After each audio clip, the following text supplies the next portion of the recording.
Evening was descending on the empty highway, coloring the sky in shades of lilac and orange.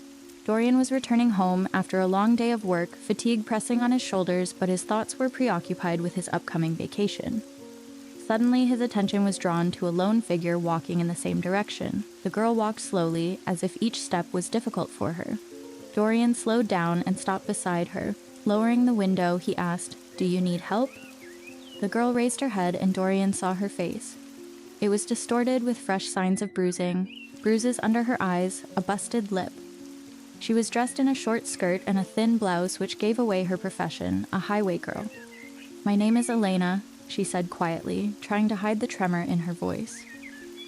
Dorian felt a wave of pity and resentment rising inside him. He couldn't leave her here on an empty highway in this condition. "Get in the car," he said, opening the door. "I'll take you to a doctor I know." Elena hesitated but then nodded slowly and got into the passenger seat. Dorian started the car and headed toward town. There was a tense silence in the cabin, but Dorian knew he was doing the right thing. He had to help this girl, despite her past. "Thank you," Elena whispered, looking out the window.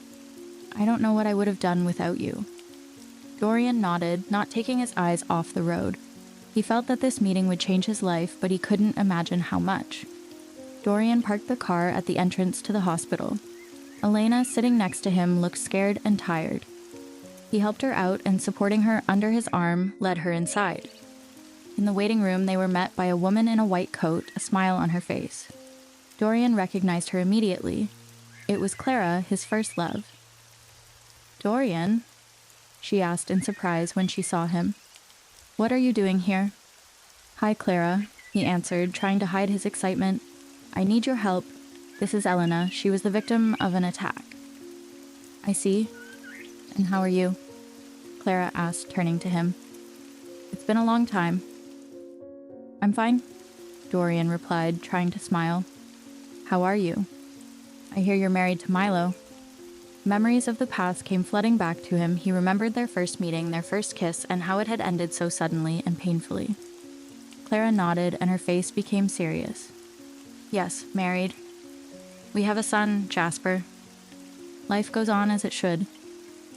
Dorian felt the bitterness rising inside him. He remembered how they had dreamed of a future together and how it had all fallen apart at once. Clara, noticing his condition, said softly, "The past is in the past, Dorian. We've both moved on." He nodded, realizing she was right, but the bitter memories kept him awake. Dorian said goodbye to Clara and left, leaving Elena in her care. He stopped in the hallway, took a deep breath, and tried to collect his thoughts. There was no bringing back the past, but perhaps the future would bring something new and better. Clara nodded and gestured for Elena to follow her. In the office, she began her examination. Elena sat on the couch in Clara's office, her hands trembling and her eyes full of fear and pain. Clara, with professional care and involvement, began her examination. She noticed fresh bruises and abrasions on the girl's face and body. "Tell me what happened," Clara asked softly as she put on her medical gloves. Elena took a deep breath, trying to gather her thoughts. "I was beaten by a man," she began, her voice shaking. "He threw me out of the car without paying." Clara froze for a moment, her face serious. She knew that such stories were not uncommon, but every time they happened, she felt deep sympathy and anger. "How did this happen?" she asked, continuing her examination. Elena closed her eyes as if trying to escape from the memories. "I work on the highway," she admitted. "This man drove up, offered money, but when it was over, he started hitting me. Said I wasn't worth his money." Clara felt a wave of resentment rising inside her. She knew the world could be cruel, but such callousness had always shocked her. "You're safe," she said soothingly, putting a hand on Elena's shoulder. "I'm going to help you." Elena opened her eyes and looked at Clara gratefully. "Thank you," she whispered.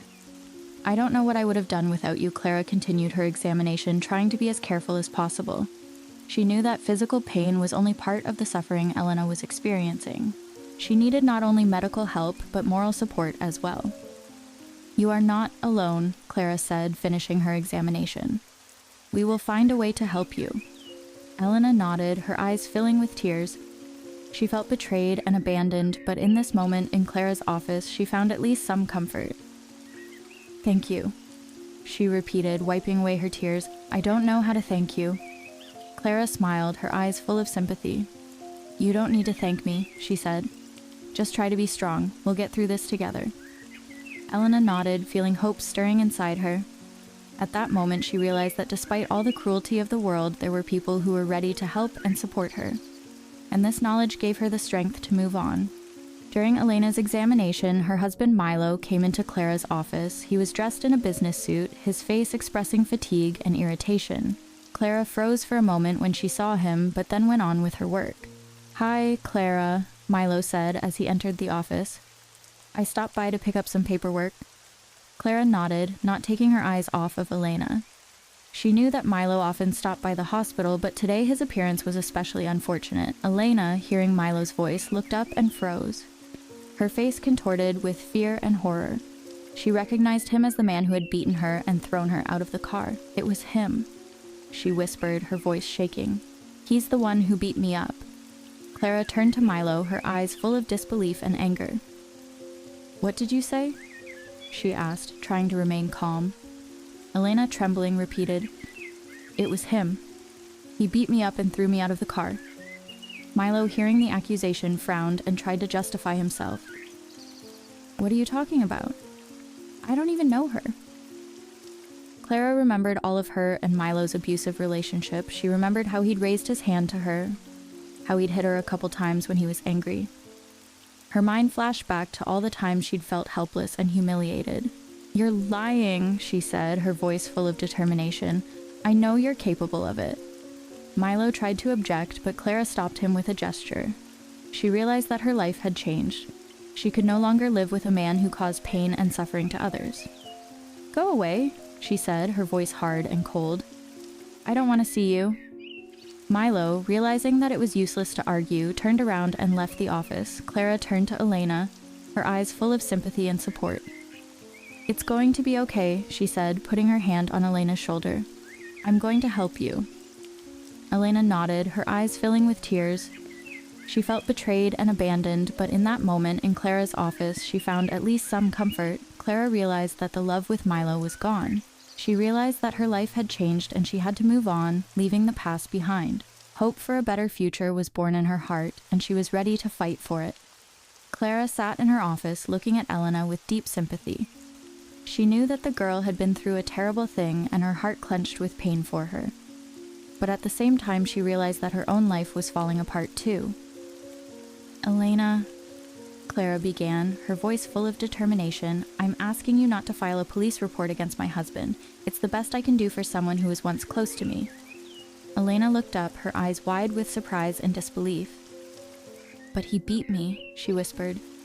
"He has to answer for that." Clara sighed, her eyes filling with tears.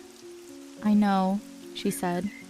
"But I can't afford to lose everything. I have to protect my son, Jasper. I've decided to leave Milo and start a new life."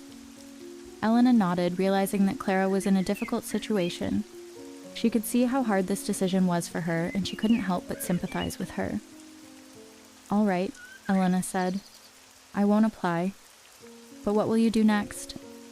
Clara smiled, her eyes lighting up with hope. "I will come to Dorian," she said. "He's always been my rock. I'll tell him everything and we'll find a way out together." Clara left the office and headed toward Dorian's house. Her heart pounded in her chest as if she were a young girl in love with her first man again. She knew Dorian had always been there for her, and she needed his support now more than ever. Dorian opened the door and saw Clara. His face lit up with joy and surprise. "Clara," he said, inviting her into the house. "What's wrong?"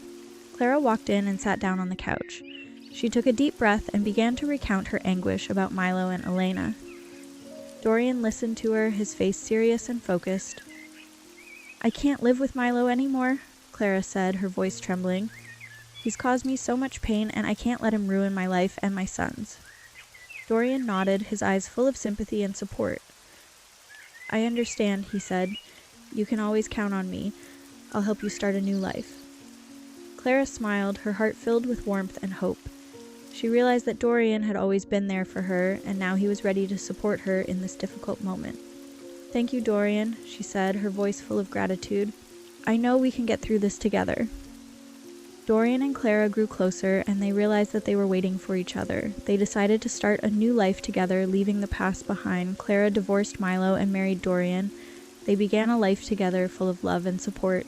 Jasper's real father never paid much attention to the boy. He was immersed in his own affairs and problems, leaving his son in the background. Clara, seeing this, felt lonely and helpless.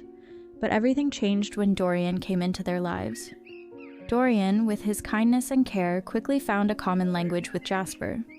He became a real father to the boy, spending time with him, playing with him, and helping him with his studies. Jasper, who used to be withdrawn and sad, began to smile and enjoy life. Clara and Dorian's life was getting better. They became a real family, supporting each other in difficult moments and rejoicing together in happy ones. Clara finally found the peace and happiness she had always dreamed of. They found joy in simple things, taking walks together, family dinners, and evenings spent reading books. Dorian and Clara made plans for the future, dreaming of new journeys and adventures.